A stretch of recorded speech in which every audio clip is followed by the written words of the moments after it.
right, perfect. Well, welcome everyone. Thank you so much for joining me again tonight. Tonight we will be visiting Beyond Basics. So last week we spoke about the basics of Medicare. And for those of you who didn't join us last week, we will do a little review in the beginning just to make sure that we're all on the same page. And then we'll dive into exploring some different coverage options. So again, just want to introduce myself to you. My name is Tara Salzberg. I am the owner of Care Compass, and I'm also the trusted partner of Weber Advisors. We are in the Weber Advisors building here tonight. I do have a location right upstairs. So most of my clients do like to come and see me in person. I tend to prefer that as well, but I will do phone calls and Zoom calls if my clients prefer. But we have an office here, again, right at 1644 Plank Road in Duncansville. And just a quick little disclaimer, this seminar is just for educational purposes. Any of the examples that I use are not representative of any particular plan or carrier. They are just specifically to give an idea of the concept that I'm talking about. So again, I am Tara, and then we all met my buddy Truman last week. This is Truman. He is the Medicare navigator, and he is my trusty sidekick. So we have a very small team, and we work very well together. He's my best buddy. So you will see him coming up, popping up throughout the presentation, asking some questions here and there. And at Care Compass, our mission is to empower Medicare-eligible individuals to make educated and informed decisions about their health care. Our mission is to help you find the best plan to meet your needs, budget, and lifestyle, so you can focus on your health, not your insurance. So again, when I see a client, I basically talk to them and kind of go through this whole intake so we can determine what the best plan is. But I don't just say, here's the plan that you should go into. I say, let's talk about your options, and then you are empowered and educated to make those decisions for yourself because you understand how this process works. And so that's how we operate at Care Compass, making sure that you are educated and informed in making your own healthcare decisions. So this seminar, we will review the Medicare basics. So we'll go through quickly just some of those main concepts that we talked about last week. And then we'll dive deeper and we'll explore Medigap plan options, pros and cons of Medigap plans, and also other considerations when determining if a Medigap plan is the right choice for you. We'll also learn how Medicare Advantage plans work, as well as the pros and cons of Medicare Advantage plans, and other considerations there as well. We'll talk a good amount about Part D prescription drug plans, how they currently operate and how they are changing. Prescription drug plans are going to be changing in a big way in 2025, and I just want to make sure that everybody is aware of how that change, or what that change is, and how that could possibly affect you. And then we will look at some programs that can help with reducing prescription costs as well. So let's review. Part A is our hospital coverage. Okay, so when we're thinking about Part A, Medicare Part A, let's think about inpatient coverage. So if we go into the hospital, for example, that's going to fall under Part A. If we're in the hospital and we have a procedure done and we end up in a skilled nursing facility, that also would fall under your Part A. So think about anything where you are an inpatient, that will fall under Part A. Hospice care also falls under Part A. Then we look at Part B. Part B is our medical coverage. So when we think about our medical coverage, think about anything else outside of A. So this would be outpatient. For example, when you go and see your physician or a specialist, that would fall under your Part B. If you go and have lab work, an x-ray, an outpatient procedure, things like that will fall under Medicare Part B. I'm going to skip over and I'm going to look at Part D here. So when you think of Part D, think of drug. Prescription drug coverage is your Part D. You may remember from Medicare Basics, there are two ways that you can get your prescription drug coverage. You can either get it from a standalone prescription drug plan, or you can get it from a Medicare Advantage plan where it is embedded into the Medicare Advantage plan. We're going to talk a lot more about that today, so don't worry too much about it. But Part D, think drug, prescription drug. And then Part C, I always like to say for last because it's the most confusing. Part C equals Medicare Advantage. Part C is Medicare Advantage plans. And Medicare Advantage, you'll see here, it kind of combines our A, B, and D all into this one nice little package for us. And then on top of it, sometimes you get some extras. And that's what that shoe represents. That represents a gym membership. Okay, so think of our Part C. It is Medicare Advantage, and it kind of takes A, B, and D and sometimes some extras and puts them all into this package for us. It's one nice plan that sort of incorporates all of those things for us. Now, I talked in Medicare Basics about how I think it's really important to understand fundamentally that original Medicare, when I say original Medicare, I am referring to Medicare Part A and Medicare Part B. They are what is referred to as original Medicare, okay? So this is something that's really important to understand. Original Medicare equals Part A and Part B. So hospital and medical coverage, that is original Medicare. And we'll talk more about that as we move into Medigap plans. And our Medicare Advantage plans, how that fundamentally why I think that's so important to understand that. Next, we have to talk about these big gaps. So when we're talking again about original Medicare is Part A, hospital, and Part B, right? So what happens is if we just have Part A and Part B, we are leaving ourselves open to a lot of potential costs. So we want to protect ourselves from these big gaps. If we only have original Medicare, then we're leaving ourselves open. We have to pay this Part A deductible. So as a review, if we go into the hospital, when we go into the hospital, we have to meet a deductible. A cost that you have that you must meet before your insurance picks anything else up. Okay? So if we go into the hospital, we automatically are out $1,632. We have to meet that deductible before our insurance kicks in. So let's say we go into the hospital and we have our Part A deductible, we meet that. Then we're in the hospital, let's say we're in there for 60 days, we're covered for that. So after our deductible, we have some coverage for those first 60 days. But after that, you'll notice 61 to 90, we're paying $408 a day. All right? After that, we're digging into our 60 lifetime reserve days. We have 60 of those in a lifetime. If we dig into those, we're now talking about $816 a day.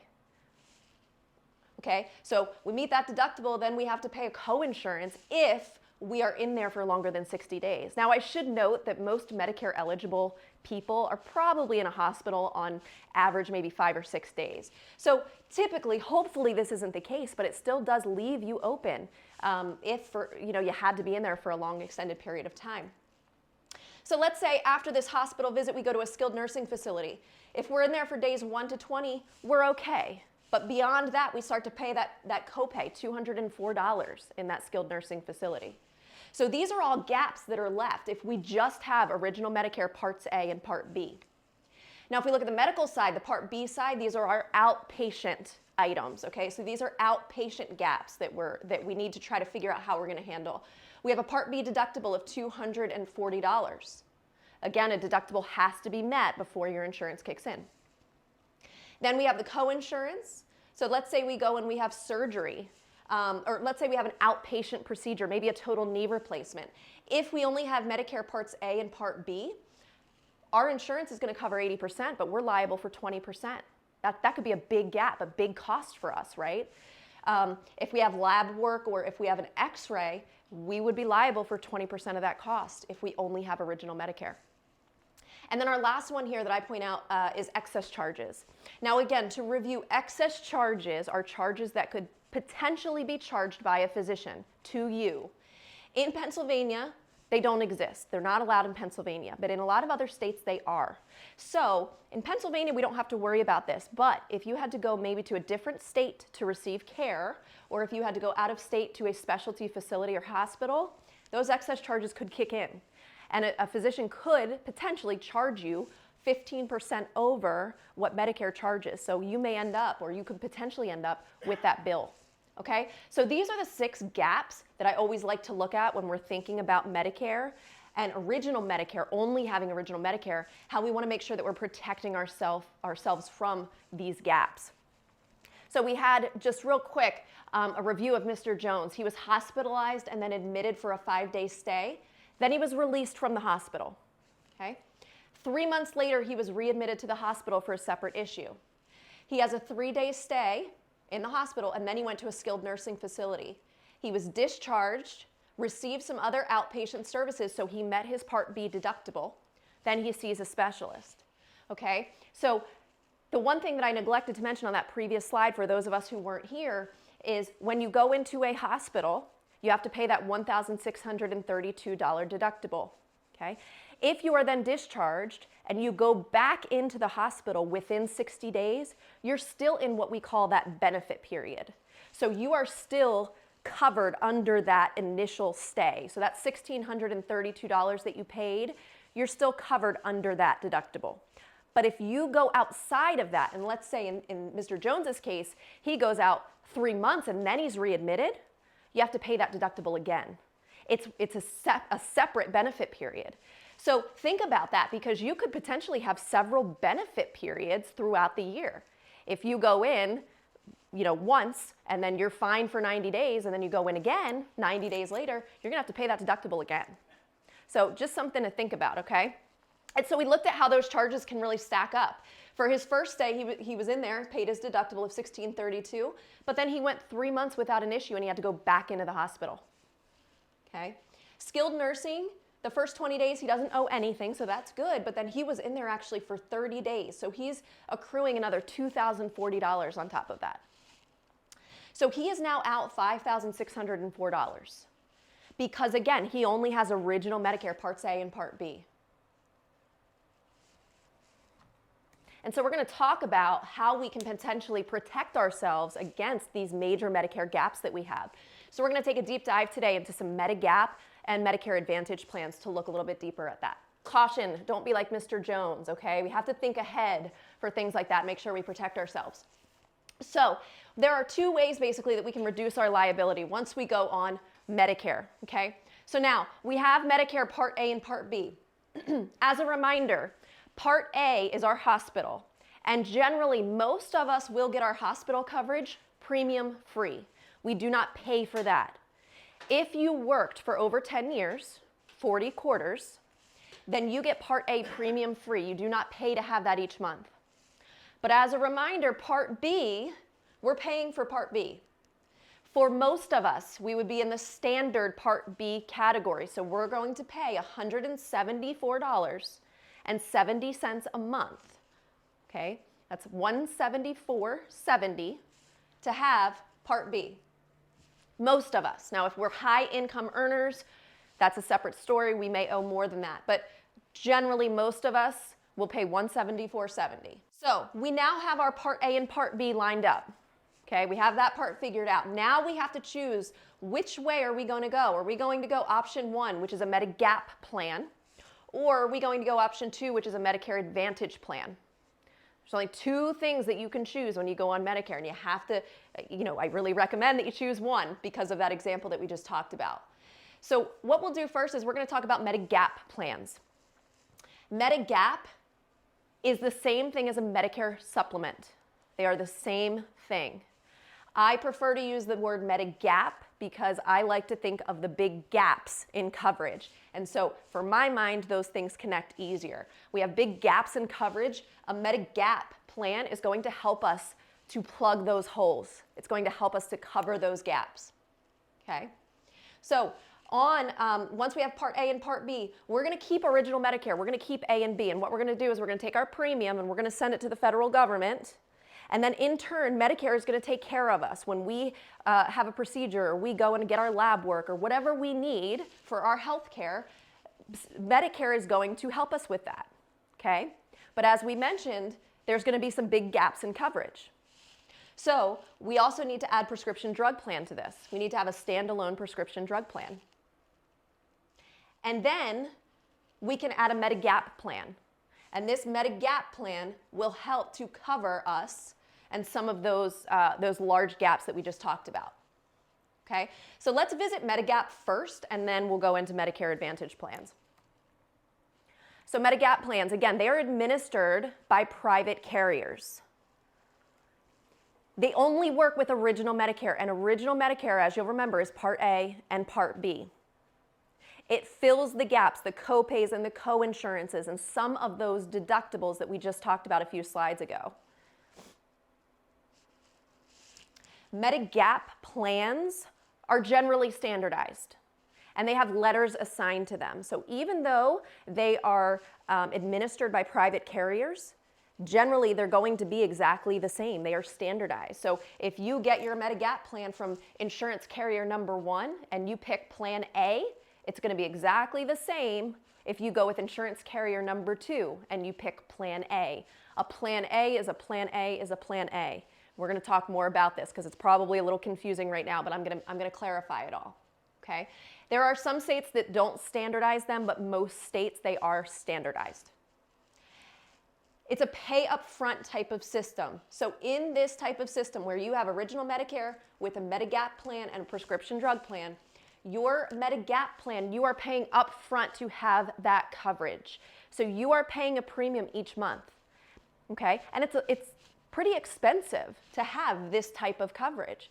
You're going to have really good coverage, but you're going to pay for it in the form of a premium each month. Okay, so you pay up front, you have that peace of mind knowing that you have really good insurance coverage. You won't really be dealing with co-pays and co-insurances when you go to see the doctor if you opt for this option. You're going to pay up front, and then you're not really going to have to worry too much about bills and things like that down the road. So let's look at this a little bit closer. Don't get overwhelmed by this slide. I know that it looks overwhelming. I'm going to break it down for you. Okay, so first thing, I told you that Medigap plans are standardized. Okay, they have all these letters associated with them. These are completely different letters than Medicare Part A and B and C and D, and this is where people get confused because we didn't make it easy. We had to also assign letters here, so this gets a little confusing for people. So these letters are actually different, okay? These are Medigap plans. Plan G, Plan N, Plan L. Now, as I just referenced, doesn't matter which insurance carrier you go through. If you go through insurance carrier 1 or insurance carrier 2, a Plan G is going to be a Plan G. A Plan N is going to be a Plan N. Plan L is going to be a Plan L. Okay, they're going to be standardized. And we'll loop back to this because you're probably wondering, well, how would I choose an insurance carrier if they're all the same, right? And there is a way. There are things that we want to look at when we're picking which carrier we're going to go with. So first thing I want you to do is just look over here at this side, and you'll notice it says Medicare, you have to be eligible before 2020 to get either of these plans. Okay? So a Plan F generally was a really good plan, kind of a Cadillac plan, because what you'll notice is it covers all of the gaps. It covers everything. So if we look over here, these are the gaps that we mentioned. These are the big ones that we need to worry about. And we just talked about those 6 big gaps, right? We had our first one was our hospital deductible. Our second one was the co-insurance when we're in the hospital. Then we have skilled nursing co-insurance if we go to a skilled nursing facility. Then we have our Medicare Part B deductible, and we have our Part B co-insurance, right? So if we have a procedure or something, that's our co-insurance. And then number 6 was those excess charges that we talked about, where a doctor could potentially charge 15% over what Medicare allows. Okay, so those are our 6 big gaps that we need to think about. So again, if we're looking at Plan F over there, it covers all of those gaps. It's about the best coverage you can get. Now, unfortunately, unless you were eligible for Medicare before 2020, you cannot get a Plan F anymore. It is not an option for you anymore. If you were eligible before 2020, you could still get a Plan F. But if you were eligible after, you no longer are able to move into a Plan F. So what I want us to look at today are basically a Plan G and a Plan N. And the reason is because these are going to be your most comprehensive options. These are going to be the ones that give you almost as much coverage as that. Not quite, but it's going to still be very comprehensive coverage. Okay? So you'll notice that for the most part, this Plan G, it covers almost everything. Okay? There's only one thing it doesn't cover, the Part B deductible. Does anybody remember how much that was? $170. That's your premium.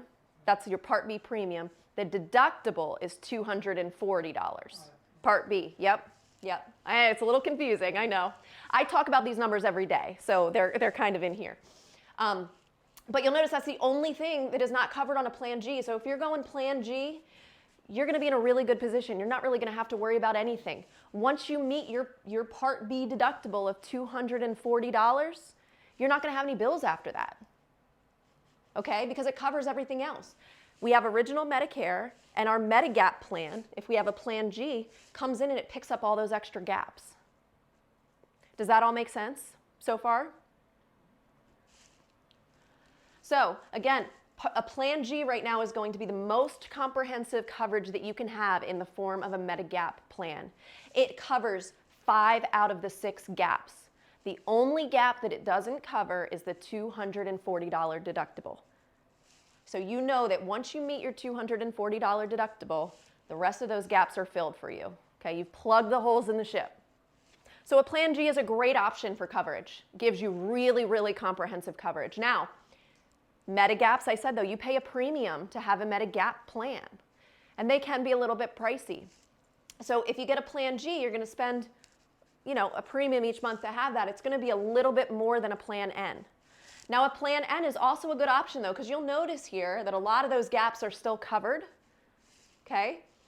Let's look at the Part B deductible. The Part B deductible is not covered on a Plan N. So same thing as a G. You still have to pay your Part B deductible $240. Okay?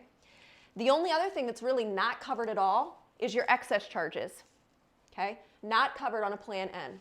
Now remember, those excess charges were 15% more than the Medicare, what Medicare allows, that a physician could potentially charge you.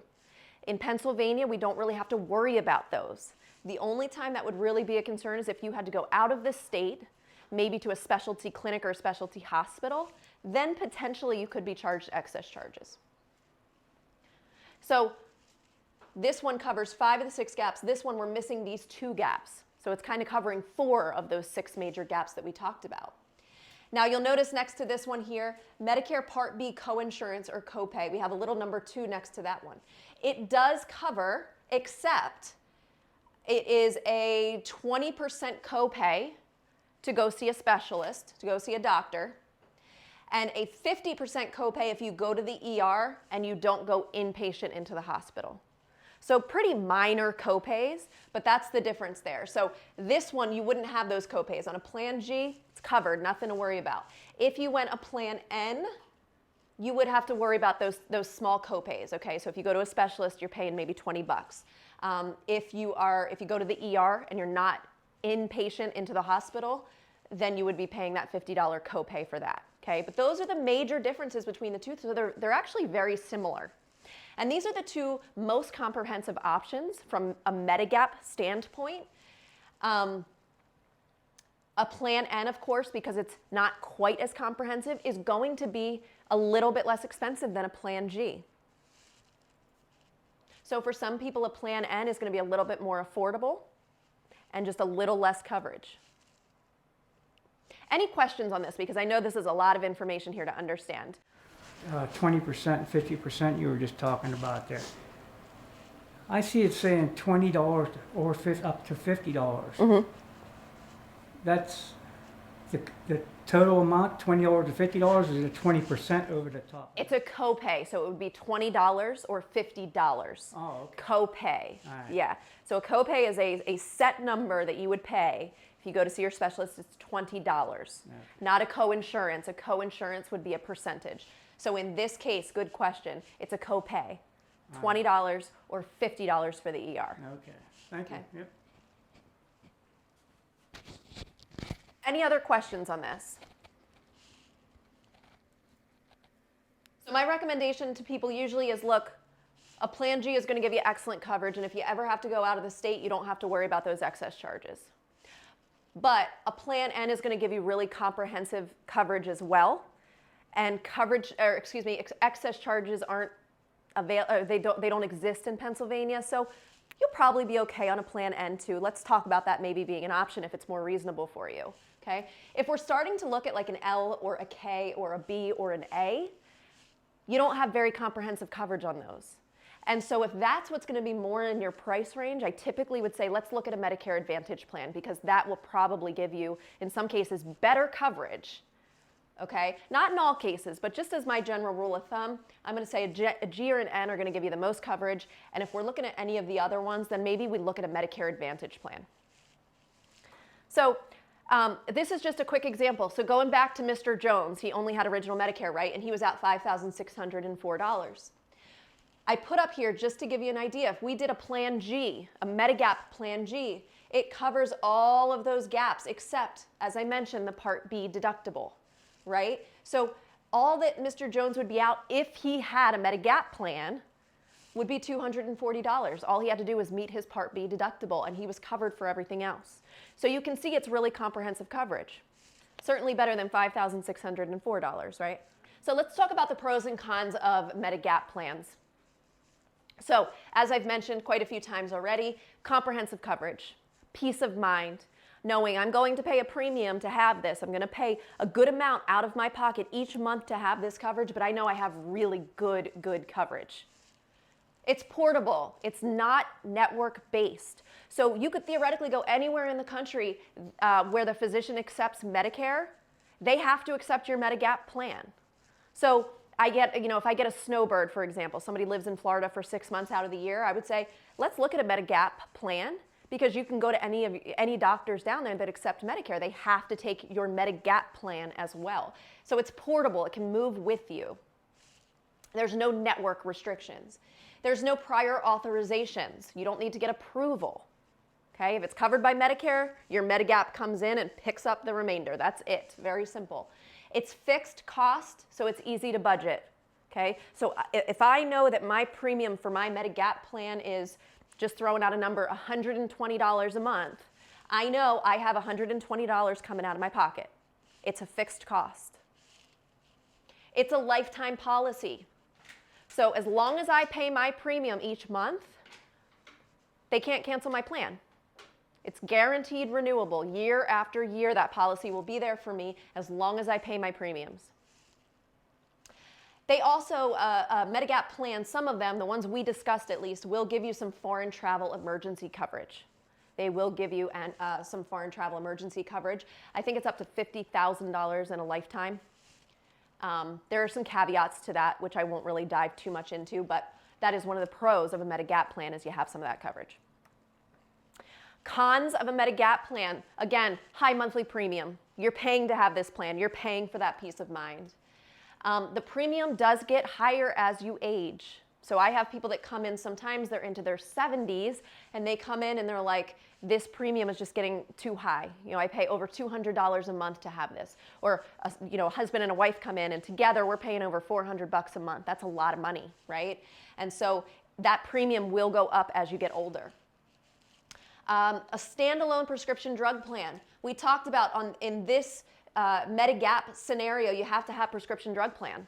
You have to add that on. I like to consider this sort of a la carte. We have to add on prescription drug plan. Sometimes prescription drug plans can be expensive. And so that's one of the cons of these, is that you have to have that separate drug plan. And again, we'll talk at the end about how drug plans are changing, but they are expensive. Or they can be expensive, I should say. And so that's one of the cons, is that you have to have a standalone prescription drug plan. There's generally no dental, vision, and hearing. So if I wanted to have dental, vision, hearing coverage, I'd have to add on a separate policy. And I could do that with the same carrier, or I could get a completely separate dental, vision, hearing policy if I wanted to. And then generally, there's not really any extras. And we'll talk about some of those extras that I'm referring to. Sometimes a Medigap plan will offer you a gym membership, but that's about it. Some of the other extras that we're going to talk about generally are not going to be available on a Medigap plan. How do you choose a plan then? If there's standardized letters from carrier to carrier, how do we choose a plan? And so I like to choose a plan that's been around for a long time. I like to choose a plan where I know that there's going to be some stability in the plan, because what I just mentioned was that that premium goes up as you get older. And so if the plan has been around for a long time, we can look at the history of the plan, and we can look at, okay, how much of those premiums have increased, how much have they increased over time. So one of the big things that I like to look at is how stable is that Medigap plan. So you could come into my office and I could get you the cheapest Medigap plan that you want, and maybe it's an insurance carrier that's newer, maybe they've only been around for a couple of years, and that Medigap plan at the time might look great because it's going to be less expensive, but maybe over time, all of a sudden your premiums are going way high. Whereas if we put you in something where it's been around for a long time, we can see the stability of that plan over time. Okay, so the Medigap open enrollment period. This is a 6-month period that begins when you first get Part B. This is triggered when you first receive Part B.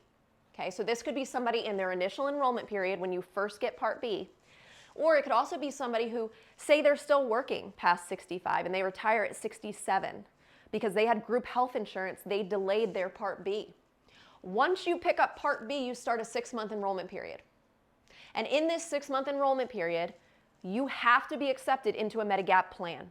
They have to accept you. They can't ask you any questions about your health history. They cannot deny you a Medigap plan. They have to give you a Medigap plan. And at this point, you're going to get it for the best price. You're going to get the best premium. So this is important when I have clients that come in that are just getting their Part B, especially if you have some conditions that could potentially preclude you in the future from getting a Medigap plan. This 6-month period allows you to go into any plan you want, no questions asked, but it's only a one-time 6-month period. So it's important to think about that. Okay? Outside of this open enrollment period, outside of this 6 months, you would have to go through underwriting. So basically, if you're 69 and you want to get into a Medigap plan, you would potentially have to go through underwriting. So they would ask you health questions. And for some of those questions that they ask, they may be able to deny you based on a condition that you have or something like that. The only other way that you're going to get in is if you have a guaranteed issue. And a guaranteed issue would be available, say in this example, if you had a Medicare plan, let's even say a Medicare Advantage plan, and that plan is leaving Medicare, or it's leaving your area, it's no longer available in your area, then you could potentially have a guaranteed issue situation where you could pick up a Medigap plan. Okay, but generally the best time, if you think this is the fit for you, is going to be that 6 months when you get Part B, because those companies can't deny you, those insurance companies can't deny you in that 6-month period. So possible uninsurable conditions. This is not an exhaustive list, but this is just sort of an idea of some of those things that if you did have to go through underwriting, if they did ask you medical questions, these will be some of the things that they could potentially look for. And based on some of these things, they may say, no, we're not accepting you into our plan.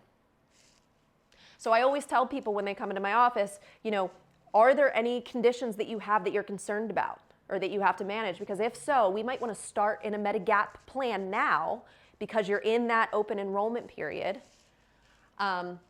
Because down the road, they might be able to ask you medical questions that could preclude you from getting into a Medigap plan. And again, this is not an exhaustive list. This is just to give you a general idea. So let's talk about Medicare Advantage then. So Medicare Advantage plans are gaining in popularity.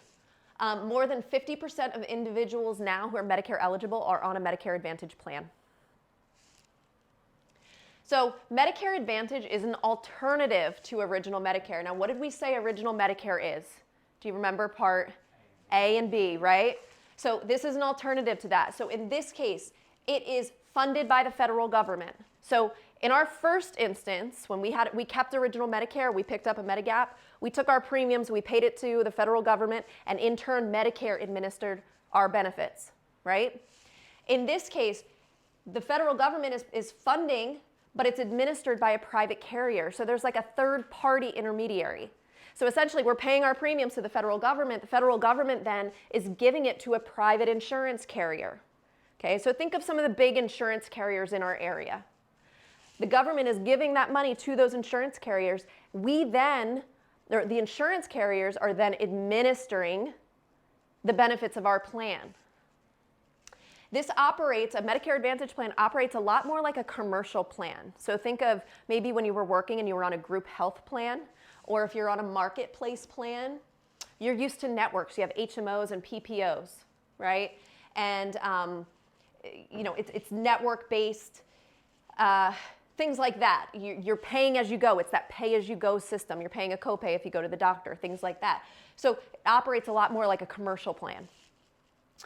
What it does, as I've mentioned before, is it combines A, B, and in a lot of cases, it will also have Part D in there, sort of all in that nice little gift box that I showed you earlier. So everything is sort of included in that. It's less a la carte than what we just talked about with regard to Medigap.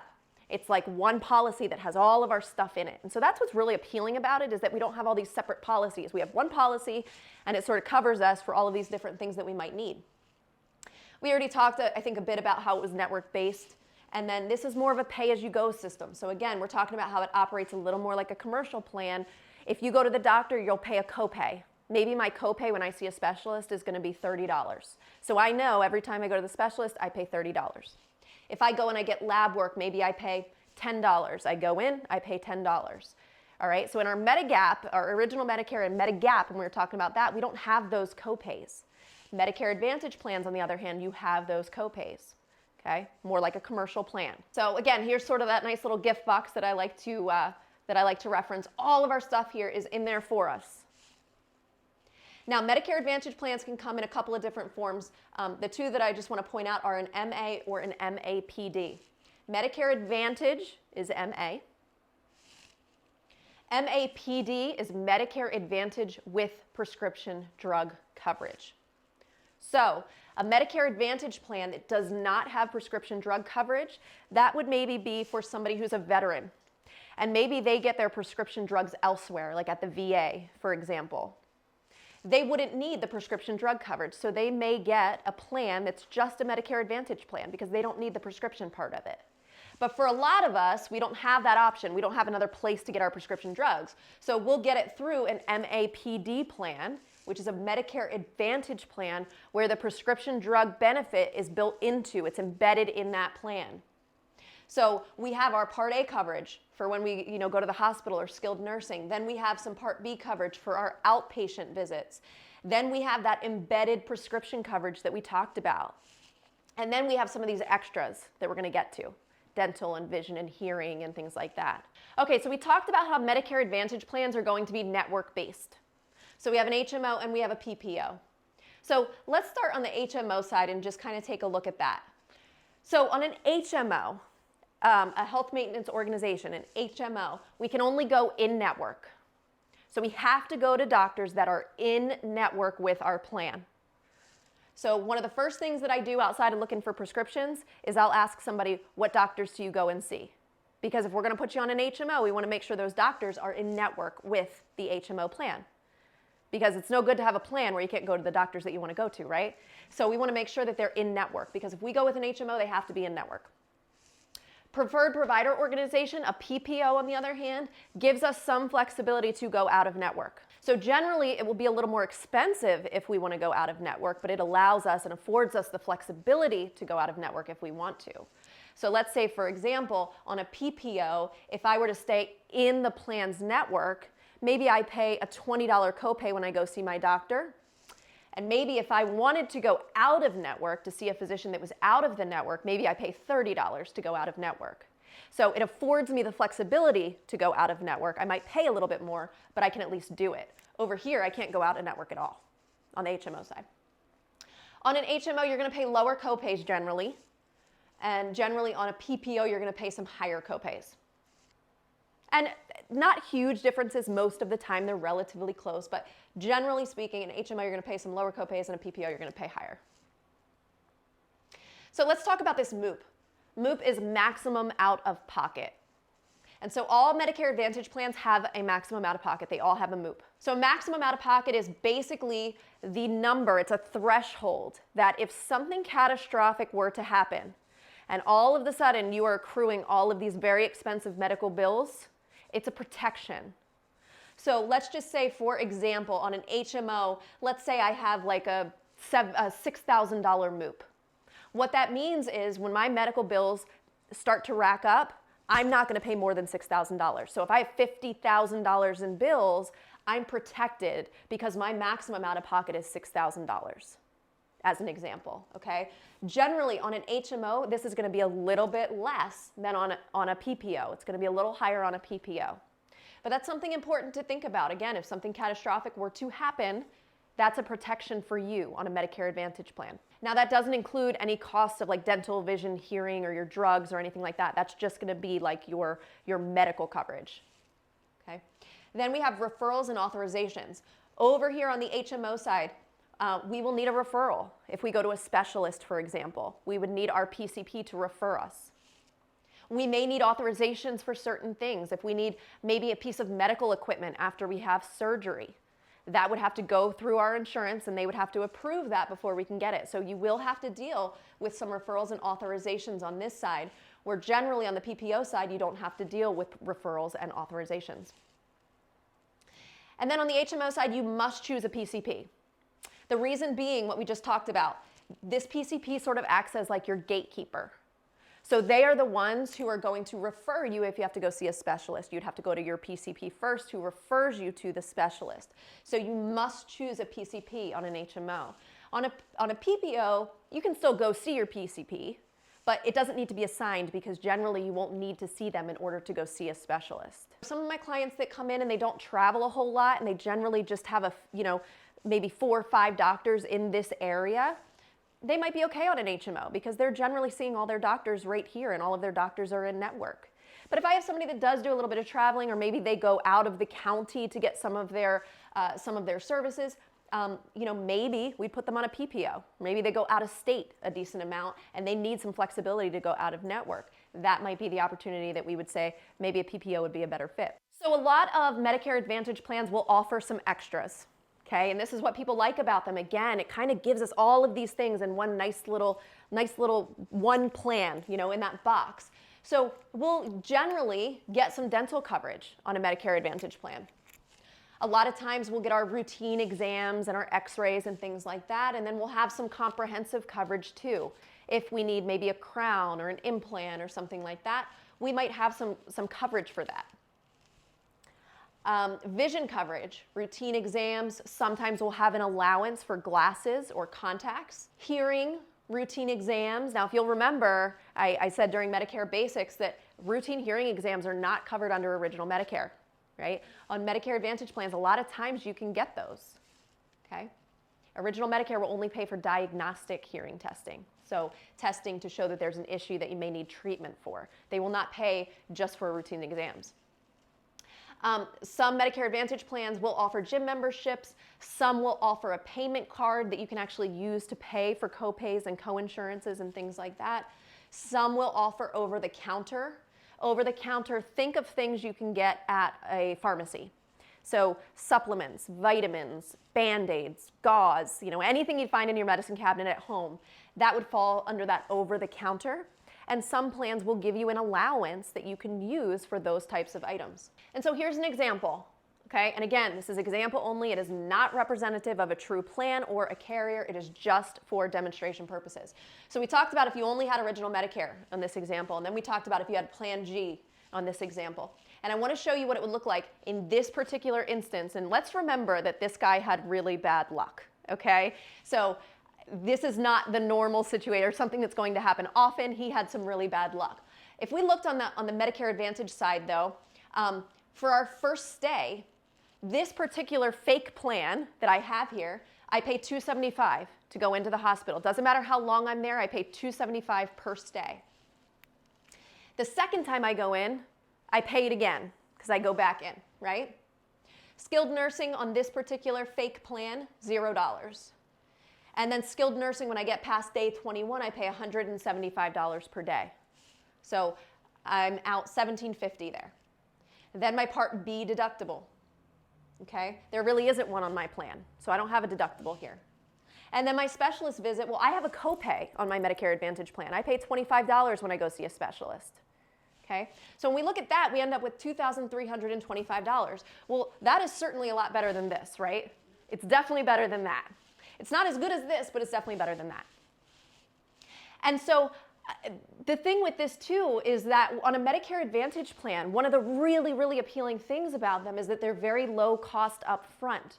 So what we have to remember about these two, even though they look massively different down here, is that on a Medicare Advantage plan, I might not pay each month to have a premium. I might pay $0, or I might pay a really small premium to have that Medicare Advantage plan. Here, even though this number looks great, remember I'm also paying a lot of money to have that plan, right? So I'm paying a lot of money each month to actually have that plan. So when you look at it that way, they're probably a little bit closer than they appear there. So I like to think of a Medigap plan as sort of covering, plugging the holes. A Medicare Advantage plan can really lessen those gaps. So it doesn't cover them necessarily completely. Sometimes maybe it will. In my fake example here, it doesn't cover them completely, but it certainly is better than this alternative of only having Original Medicare. So the pros of a Medicare Advantage plan, I just mentioned this, $0 to a very low monthly premium. So there's lots of really good plans out there, and I don't pay for them to have them each month. Again, we talked about that embedded prescription drug cost. So a lot of Medicare Advantage plans will have drug coverage built in. And in some cases, in a lot of cases, the drug coverage is actually better than it is on a standalone prescription drug plan. Because remember how it's funded. It's funded by the federal government, so they have a little bit more leeway, okay, with that. So sometimes the embedded drug plan is actually better than a standalone policy. Again, the pros, we get some dental, vision, hearing, sometimes a gym membership, out over the counter, cards to pay expenses. So we get a lot of those really nice extras. We have the maximum out-of-pocket protection. So if something happens to us, we have a threshold where we know that our medical expenses that we're paying can't go above that threshold. We can adjust our plan annually. And during the annual enrollment period, which we talked about during basics, October 15th to December 7th, we can look at our health conditions and if anything changed, and we can also look at the plans for next year. Okay, so we can adjust our plan each year. We can say, oh, this plan is no longer meeting my needs, right? Maybe it's time to look at something else. Let's look at a different Medicare Advantage plan. The other pro is that you can pair this with what is called a hospital indemnity plan, and we'll talk very briefly about that in a few slides. So it's something that you can get along with a Medicare Advantage plan where you can sort of plug the holes that are left with your Medicare Advantage plan. So the cons of a Medicare Advantage plan, networks, right? It's network-based. So you have HMOs and you have PPOs. On the Medigap side, you don't have to worry about that. You can go to any doctor that accepts Medicare. Here you are working with networks. So you have to be cognizant of, are my doctors in network? Will I be able to go to see the physicians that I want to see? We have to think about that more if we're looking at a Medicare Advantage plan.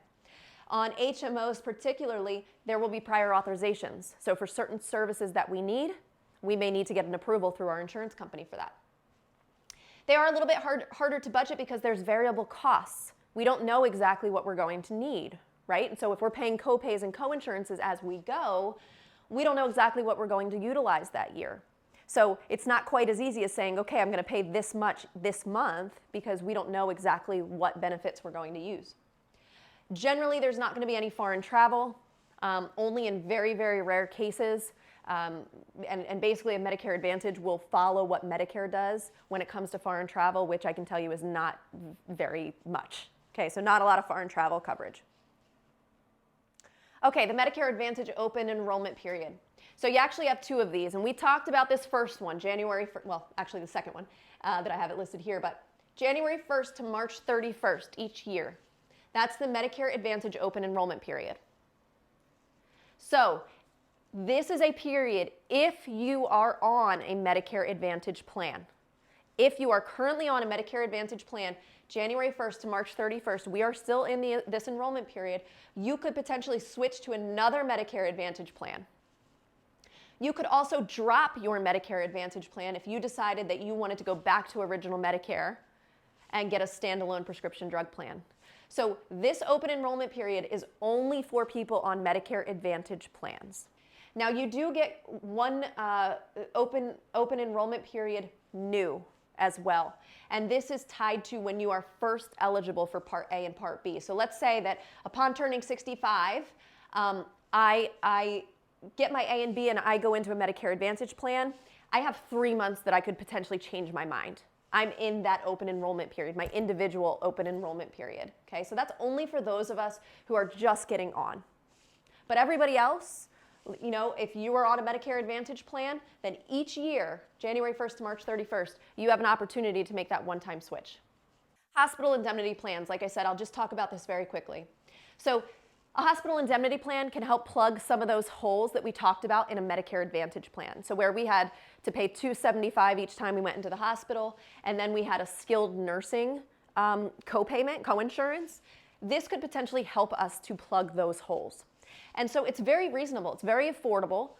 It's a monthly premium, a small monthly premium. And basically what would happen is when I go into the hospital or potentially a skilled nursing facility, I would get a cash benefit, okay, that would be paid directly to me. It is cash, goes right to me, and I can use that benefit for anything that I want. So I could use it to help cover my hospital bills or my skilled nursing bills. Or let's say while I'm in there, I have pets at home that need to be taken care of. I could use that cash benefit to pay somebody to go and take care of my pets. It is cash that is paid directly to you.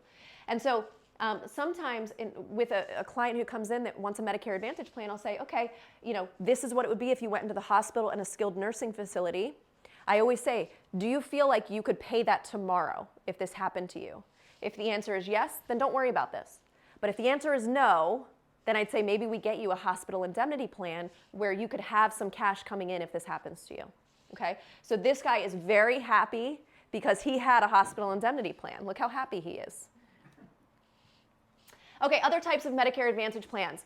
I already mentioned this one. Medicare Advantage only does not have prescription drug coverage. That would be for people, maybe veterans. They get their scripts elsewhere. Okay? And then we do have what's called a D-SNP plan in this area. Dual eligible special needs plans. Those are only for people who are eligible for Medicare and government assistance, Medicaid. Okay, so you can only get a dual special needs plan if you are eligible for Medicare and Medicaid. Okay, trial rights. So let's think about this for a second. We talked about those Medigap plans, and when we first go into a Medigap plan, let's say we choose a Medigap plan when we first turn 65. And then down the road, that Medigap plan is becoming a little bit expensive. And so we have a one-time trial right where we can say, okay, I want to try a Medicare Advantage plan. It's like dipping our toe in. Like, we're not quite sure if we want to do it. We want to try it. This gives us the opportunity to do that. So we've picked a Medigap to begin with. We can try a Medicare Advantage plan. And if we don't like it or we want to go back, we can do that within the year. We can rejoin. We have a guaranteed issue right. We can rejoin that same Medigap plan that we were in. Okay, so if you're on Medigap right now and you haven't used this and you're thinking, oh, maybe I could try, I want to try Medicare Advantage, you have a one-time trial right. Okay, the other trial right is actually related to Medicare Advantage. So if you went on a Medicare Advantage when you were first eligible, so this is when you turned 65, when you were first eligible, within that first year, you can decide to switch back to original Medicare. So your Part A and your Part B and your Medicare Advantage plan all have to have the same effective date. Okay, because again, this would be when you were first eligible. So let's say I'm first eligible, my Part A and my Part B are going to be effective April 1st, and I also have my Medicare Advantage plan April 1st. Okay, they're all the same date. I could potentially, if that was the case and I joined when I was first eligible, within that first year, I could switch back to original Medicare. Okay, and maybe pick up a Medigap policy. In that case, I could pick up any policy that I want. Medigap versus Medicare Advantage. Medicare Supplement, again, same thing as Medigap. I'm just trying to be consistent. So what's my budget? Am I healthy? Do I have any chronic conditions I need to be concerned about? Am I okay paying copays and coinsurances? Do I travel and need portability of my plan? What prescriptions am I taking? Are they covered? What doctors do I see? How often do I go? Do I want an HMO or a PPO, or do I just want to not deal with networks at all? Do I anticipate having an upcoming surgery, physical therapy, occupational therapy, durable medical equipment? Will I use extra benefits? Will I use dental, vision, hearing, a gym membership, things like that? Will I use any of that? Or will I just have it and not use it? Okay, so those are things you need to consider. There's a lot of considerations here when you're talking about, picking plans. And so who can help you with that is an independent broker. An independent broker who specializes in Medicare, which of course is what I do. And so one of the major benefits is that there is no cost to using my service, okay? I would sit here and do this with you one-on-one. We'd go right through this exact process. We'd ask these questions and find out the answers so that we can determine what would make sense for you.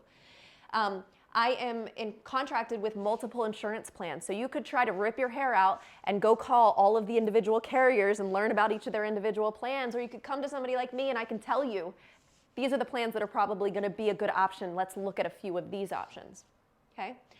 Somebody that has local knowledge in this space, knows the pros and the cons and the networks and things like that in our area.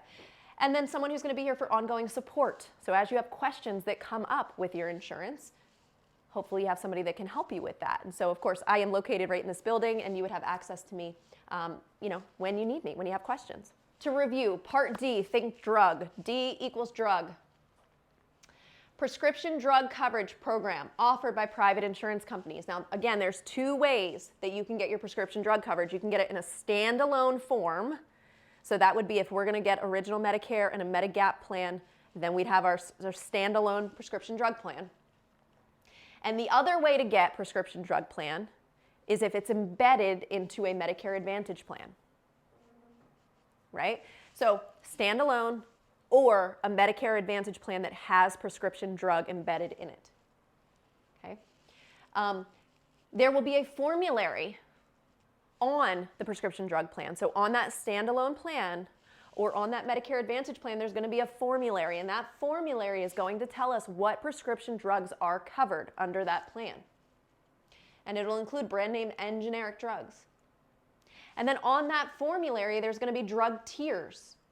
And depending on where my particular medications fall on those tiers, whether it's a 1 or a 2 or a 3 or a 4 or a 5, I will pay a certain copay that goes along with that. So in a lot of cases, you know, if I have a tier 1 or a tier 2 drug, those are going to be pretty inexpensive. So I might not pay anything for them, or I might pay a really low cost for those. But if I have medications that are on those higher tiers, if they're a tier 3 or a tier 4, etc., I might pay a higher copay for those drugs. Okay, so we talked about this donut hole last time. So let's just kind of go through it one more time, and I want to use an actual example so you can see how this works. Okay, because this is where the change is happening. So, unlike a commercial plan or a marketplace plan, where you go and you fill your prescription, you pay a copay each time you go, right? Let's say it's $15. I fill my prescription in January, I go back in April, and it's $15 again. I go back in July, it's still $15. So for the most part, generally on a plan like that, you're going to pay the same amount throughout the year. It is not that way with Medicare, because it has to be more confusing, right? We have 4 very distinct stages in Part D, in our prescription drugs when it comes to Medicare. So our first stage is our deductible stage. There's only one payer in the deductible stage, and it's me as the enrollee. Have to meet the deductible before my insurance helps me at all. Okay? So right now in 2024, this number is $545. So I would have to meet that $545 deductible before my prescription drug plan helps me at all. Okay? Once I meet this, then I move to what's called the initial coverage stage. And in the initial coverage stage, now it's going to be me who pays, but also my prescription drug plan. They're going to help me pay in this stage. Okay? And we'll go back to these numbers on the bottom in a second.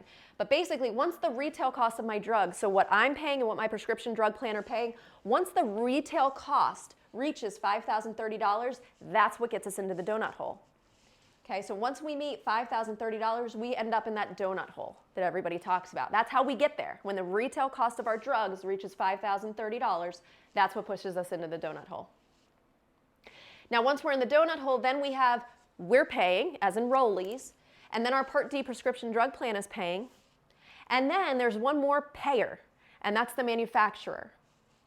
And so the manufacturer actually gives us a discount on our prescription drugs. They are required to give us a discount on those prescription drugs. So when the true out-of-pocket costs, when my deductible and my copays are all factored in, and then this manufacturer's discount is factored in, when all of those things are factored in and they reach $8,000, that's when we get out of the donut hole and we end up in the catastrophic phase. Okay? So if we get in the donut hole, we want to get in and out as quickly as possible. And here's why. Let's use an example of a drug that's, say, $600. So let's say every time I go to the pharmacy, it's a $600 fill. So in this initial stage, in January, I go and I fill this, and I'm going to meet my deductible of $545, right? So let's say after that, we've met the deductible, we then move into the initial coverage stage.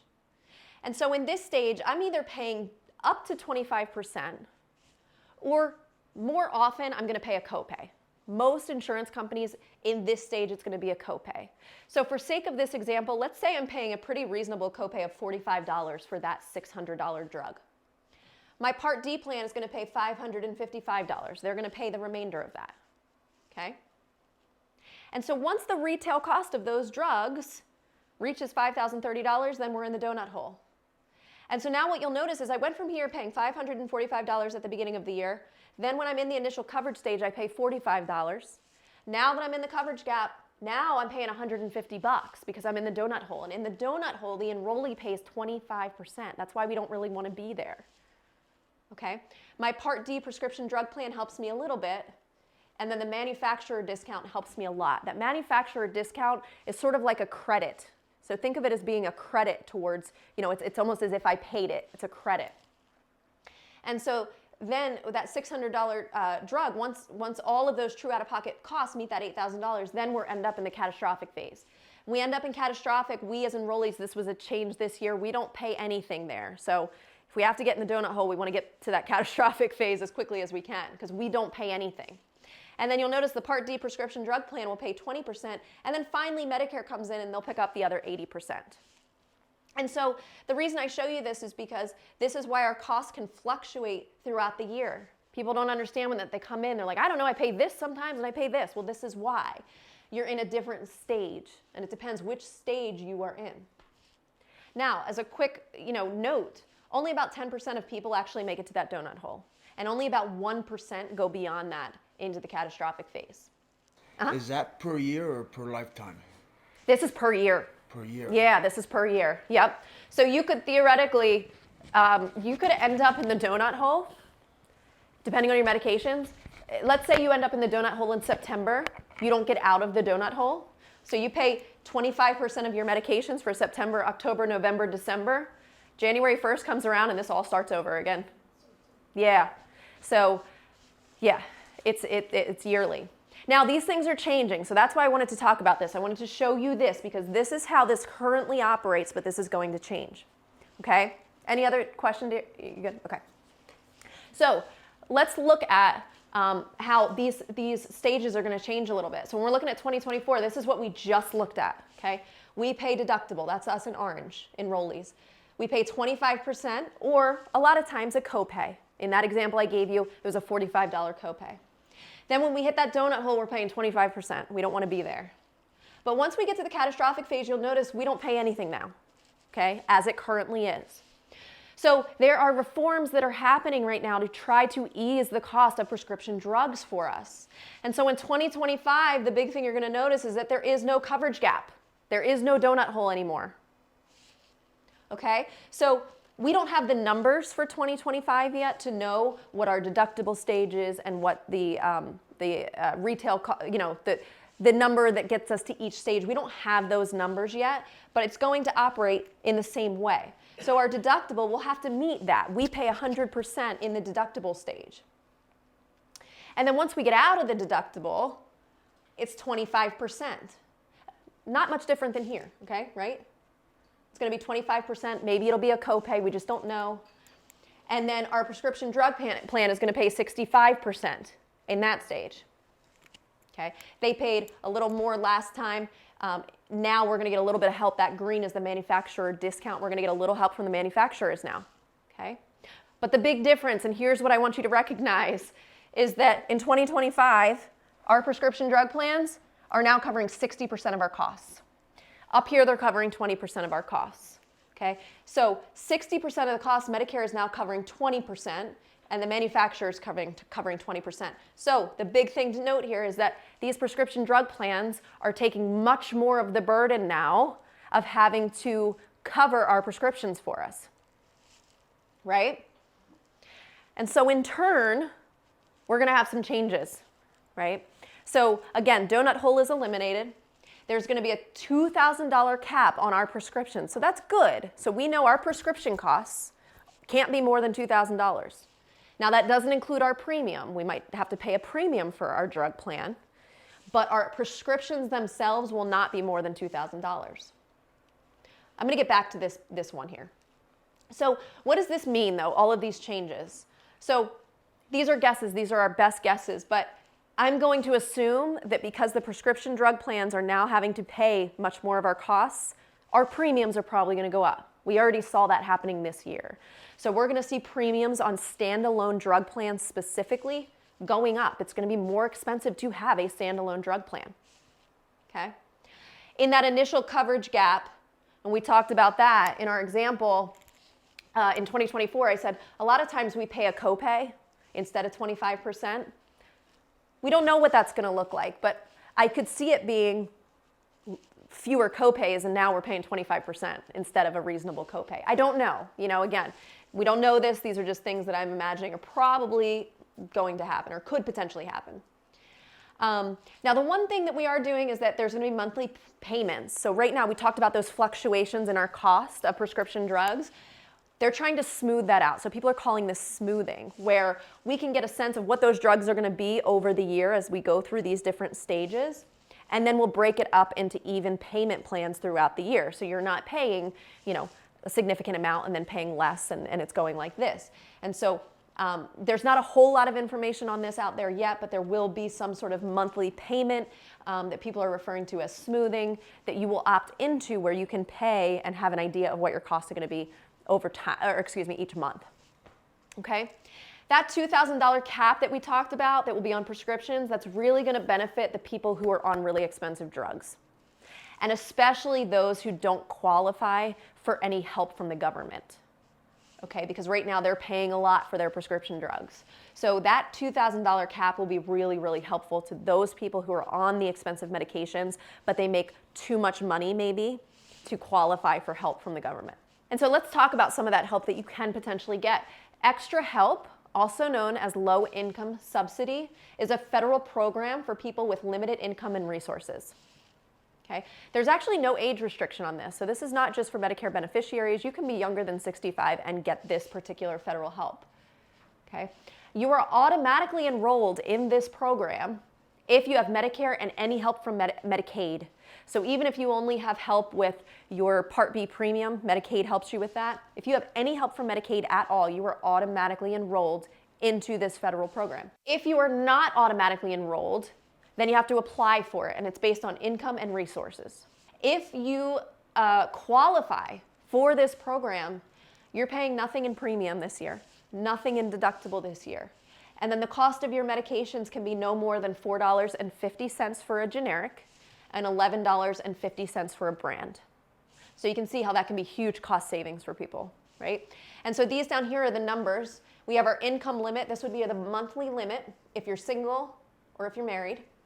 And then over there we have our resource limit. So resource limit is going to be, or things to consider when you're trying to figure out maybe if you qualify here, would be things like savings accounts, bank accounts, bonds, retirement accounts, things like that would be resources. Things that would not be counted would be like your primary residence, your one primary residence. Your car, I think it's one car, that's not counted as a resource. Burial expenses and burial plots, those are not counted as resources, okay? But basically, if you were an individual and you have less than $1,903 and less than $17,220 in resources, then you could potentially qualify for this program. And I always tell people, if you're not sure, just apply. Why not? Why not apply for it? Now, the other program that we have for prescription drugs is a state program, and this is specifically for those with limited income. So this one does not take into account your resources. It only takes into account your income. Now, in PACE and PACEnet, you must be 65. You have to be at least 65. You cannot have Medicaid at all. Okay, and you have to be a Pennsylvania resident for at least 90 days to qualify for PACE or PACEnet. Here, of course, are the income limits. PACEnet is going to be a little bit higher than PACE. If you qualify for PACE, you pay no more than $6 on your generics and no more than $9 on your brand name drugs. And then if you qualify for PACEnet, it's no more than $8 on your generics and $15 on your brand name drugs. Now on PACE, there is no premium. On PACEnet, though, you do pay a monthly premium for that. Okay, but it's another cost savings. Now you could potentially have the federal program, Extra Help, and PACEnet. You could potentially have both of those. And if that's the case, my understanding is that you would get the lesser cost of that particular drug, whether it's on Extra Help or PACE or PACEnet. Okay, so there are options to help with these prescription drug costs. So we talked about this during Medicare Basics, but basically the things that I see, these are the major things that I see. These are the mistakes that people make when they're making this transition to Medicare. Or sometimes when they're already on Medicare, they listen to a family or a friend, and I always put that one first, and it's just because a family or a friend, they could tell you that their plan is great, or they could tell you that their plan is terrible, but generally, it's that if their plan is great, their plan meets their needs, and that's a good match. But if somebody tells you that their plan is horrible, most likely it's because the plan is not meeting their needs, right? And that doesn't work. You have to have a plan that's going to actually meet your needs, otherwise it is going to stink. So that's a big one. I always just tell people, just take it with a grain of salt, because you are individual, your plans are, your needs are individual, and we need to match what you need with a plan that fits those needs. Okay? You know, we can kind of just look down those, not considering future healthcare needs. So we talked about Mr. Jones this entire time, right? He wasn't thinking ahead about what happens if I end up in the hospital and I end up in a skilled nursing facility, right? He didn't think about some of that stuff. And so he ended up in a real pickle, owing over $5,000 in expenses. Missing enrollment deadlines, not understanding your needs, not checking networks, doctors, prescription drug coverage. Those are big mistakes. I've had people come in my office where they've missed deadlines and they've let premiums lapse and things, and it turns into a headache. Okay? And then, of course, not seeking guidance. There's no cost to use an insurance broker who can help you navigate this very, very confusing process. And so at Care Compass, our services include Medicare education, just like we're doing tonight, plan education and comparisons, looking at what might be a good fit for you and helping you navigate that process. Prescription drug coverage, looking at your drugs and seeing how these changes could possibly affect you, helping you enroll into a plan, looking at your plan annually with you to see if it's still a good fit or if we need to change anything. And then, of course, ongoing support and service. Also, you know, I am here locally for you if you need my assistance throughout the year.